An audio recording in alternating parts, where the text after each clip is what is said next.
The One Year Bible, the Living Bible Paraphrase, January 19th. When Joseph arrived in Egypt as a captive of the Ishmaelite traders, he was purchased from them by Potiphar, a member of the personal staff of Pharaoh, the king of Egypt. Now this man Potiphar was the captain of the king's bodyguard and his chief executioner. The Lord greatly blessed Joseph there in the home of his master, so that everything he did succeeded. Potiphar noticed this and realized that the Lord was with Joseph in a very special way. So Joseph naturally became quite a favorite with him. Soon he was put in charge of the administration of Potiphar's household and all of his business affairs. At once the Lord began blessing Potiphar for Joseph's sake. All his household affairs began to run smoothly. His crops flourished, and his flocks multiplied. So Potiphar gave Joseph the complete administrative responsibility over everything he owned. He hadn't a worry in the world with Joseph there, except to decide what he wanted to eat. Joseph, by the way, was a very handsome young man. One day, at about this time, Potiphar's wife began making eyes at Joseph and suggested that he come and sleep with her. Joseph refused. "Look," he told her, "my master trusts me with everything in the entire household. He himself has no more authority here than I have. He has held back nothing from me except you yourself, because you are his wife. How can I do such a wicked thing as this? It would be a great sin against God." But she kept on with her suggestions day after day, even though he refused to listen, and kept out of her way as much as possible. Then one day, as he was in the house going about his work, as it happened no one else was around at that time, she came and grabbed him by the sleeve, demanding, "Sleep with me." He tore himself away, but as he did, his jacket slipped off and she was left holding it as he fled from the house. When she saw that she had his jacket and that he had fled, she began screaming. When the other men around the place came running in to see what had happened, she was crying hysterically. "My husband had to bring in this Hebrew slave to insult us," she sobbed. "He tried to rape me, but when I screamed, he ran and forgot to take his jacket." She kept the jacket, and when her husband came home that night, she told him her story. "That Hebrew slave you had around here tried to rape me, and I was only saved by my screams. He fled, leaving his jacket behind." Well, when her husband heard his wife's story, he was furious. He threw Joseph into prison, where the king's prisoners were kept in chains. But the Lord was with Joseph there too, and was kind to him by granting him favor with the chief jailer. In fact, the jailer soon handed over the entire prison administration to Joseph, so that all the other prisoners were responsible to him. The chief jailer had no more worries after that, for Joseph took care of everything, and the Lord was with him so that everything ran smoothly and well. Some time later it so happened that the king of Egypt became angry with both his chief baker and his chief butler. So he jailed them both in the prison where Joseph was, and the castle of Potiphar, the captain of the guard, who was the chief executioner. They remained under arrest there for quite some time, and Potiphar assigned Joseph to wait on them. One night each of them had a dream. The next morning Joseph noticed that they looked dejected and sad. "What in the world is the matter?" he asked. And they replied, "We both had dreams last night, but there is no one here to tell us what they mean." "Interpreting dreams is God's business," Joseph replied. "Tell me what you saw." The butler told his dream first.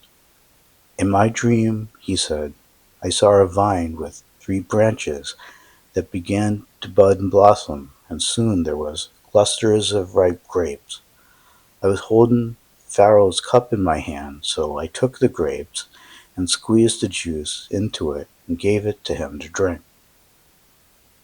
I know what the dream means, Joseph said. The 3 branches mean 3 days. Within 3 days, Pharaoh is going to take you out of prison and give you back your job again as chief butler. And please have some pity on me when you are back in his favor, and mention me to Pharaoh, and ask him to let me out of here, for I was kidnapped from my homeland among the Hebrews, and now this. Here I am in jail, when I did nothing to deserve it. When the chief baker saw that the first dream had such a good meaning, he told his dream to Joseph too. In my dream, he said, there were 3 baskets of pastries on my head. In the top basket were all kinds of bakery goods for Pharaoh, but the birds came and ate them. The 3 baskets mean 3 days, Joseph told him. The 3 days from now, Pharaoh will take off your head and impale your body on a pole, and the birds will come and pick off your flesh. Pharaoh's birthday came 3 days later, and he held a party for all of his officials and household staff. He sent for his chief butler and chief baker. They were brought to him from the prison. Then he restored the chief butler to his former position, but he sentenced the chief baker to be impaled, just as Joseph had predicted. Pharaoh's wine taster, however, promptly forgot all about Joseph, never giving him a thought. One night, 2 years later, Pharaoh dreamed that he was standing on the bank of the Nile River, when suddenly 7 sleek, fat cows came up out of the river and began grazing in the grass. Then 7 other cows came up from the river, but they were very skinny, and all their ribs stood out. They went over and stood beside the fat cows. Then the skinny cows ate the fat ones, at which point Pharaoh woke up. Soon he fell asleep again and had a second dream. This time he saw 7 heads of grain on one stalk, with every kernel well formed and plump.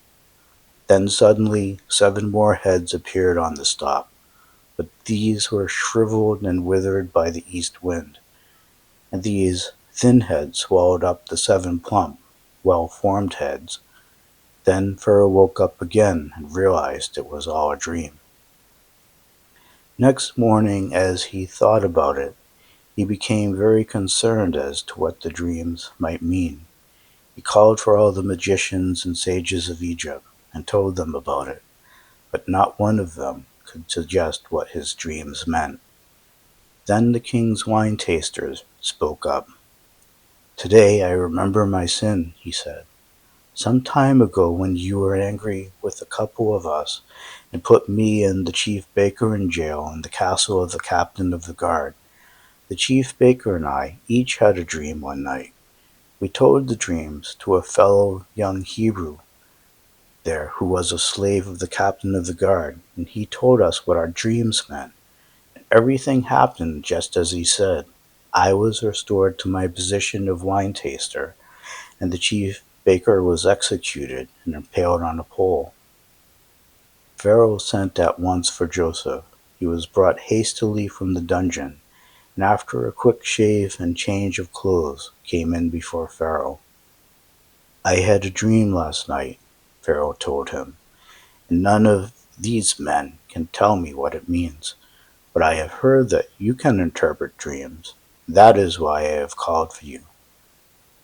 I can't do it by myself, Joseph replied, but God will tell you what it means.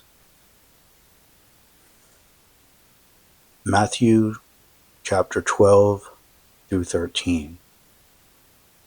As Jesus was speaking in a crowded house, his mother and brothers were outside, wanting to talk with him. When someone told him they were there, he remarked, "Who is my mother? Who are my brothers?" He pointed to his disciples. "Look," he said, "these are my mother and brothers. Then he added, "Anyone who obeys my Father in heaven is my brother, sister, and mother." Later that same day, Jesus left the house and went down to the shore, where an immense crowd stood gathered. He got into a boat and taught from it, while the people listened on the beach. He used many illustrations, such as this one, in his sermon. A farmer was sowing grain in his fields. As he scattered the seed across the ground, some fell beside a path, and the birds came and ate it, and some fell on rocky soil where there was little depth of earth. The plants sprang up quickly enough in the shallow soil, but the hot sun soon scorched them and they withered and died, for they had so little root. Other seeds fell among thorns, and the thorns choked out the tender blades. But some fell on good soil and produced a crop that was 30, 60, and even 100 times as much as he had planted. If you have ears, listen. His disciples came and asked him, "Why do you always use these hard to understand illustrations?" Then he explained to them that only they were permitted to understand about the kingdom of heaven, and others were not. For to him who has little, more will be given, he told them, and he will have great plenty. But from him who has not, even the little he has will be taken away. That is why I use these illustrations, so people will hear and see, but not understand. This fulfills the prophecy of Isaiah. They hear but don't understand. They look but don't see. For their hearts are fat and heavy, and their ears are dull. They have closed their eyes and sleep, so they won't see and hear and understand and turn to God again and let me heal them. But blessed are your eyes, for they see, and your ears, for they hear. Many a prophet and godly man has longed to see what you have seen and hear what you have heard, but couldn't. Now here is the explanation of the story I told about the farmer planting grain. The hard path is where some of the seeds fell, represents the heart of a person who hears the good news about the kingdom and doesn't understand it. Then Satan comes and snatches away the seeds from his heart. The shallow, rocky soil represents the heart of a man who hears the message and receives it with real joy, but he doesn't have much depth in his life, and the seeds don't root very deeply, and after a while, when trouble comes, or persecution begins because of his beliefs, his enthusiasm fades and he drops out. The ground covered with thistles represents a man who hears the message, but the cares of this life and his longing for money choke out God's word. He does less and less for God. The good ground represents the heart of a man who listens to the message and understands it and goes out and brings 30, 60, or even 100 others into the kingdom. Psalm 17, verses 1 through 15. I am pleading for your help, O Lord, for I have been honest and have done what is right. You must listen to my earnest cry. Publicly acquit me, Lord, for you are always fair. You have tested me and seen that I am good. You have come even in the night and found nothing amiss, and know that I have told the truth. I have followed your commands and have not gone along with cruel and evil men. My feet have not slipped from your paths. Well, why am I praying like this? Because I know you will answer me, O God. Yes, listen as I pray. Show me your strong love in wonderful ways, O Savior of those seeking your help against their foes. Protect me as you would the pupil of your eye. Hide me in the shadow of your wings as you hover over me. My enemies encircle me with murder in their eyes. They are pitiless and arrogant. Listen to their boasting. They close in upon me and are ready to throw me to the ground. They are like lions eager to tear me apart, like young lions hiding and waiting their chance. Lord, rise and stand against them, push them back.